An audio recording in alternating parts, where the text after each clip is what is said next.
Alright, so here's my car. I just replaced the battery ground strap. It's going down here. That's where the original is connected.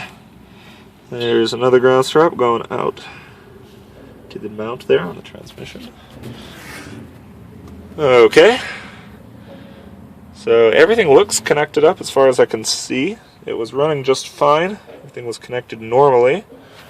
Alright, let's go see what happens. So right now nothing's going on.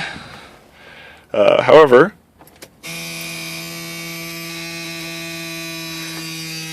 if I flip the lights, it goes, doesn't make the noise.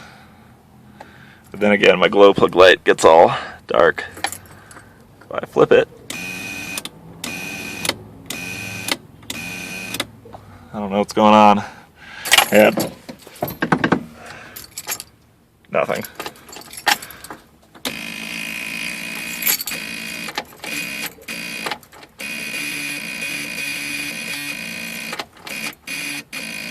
Yeah, and that's the original relay. Got a new, the sound. It's coming here from the glow plug relay. Plugged in fine, all my fuses look good. Not sure what's going on.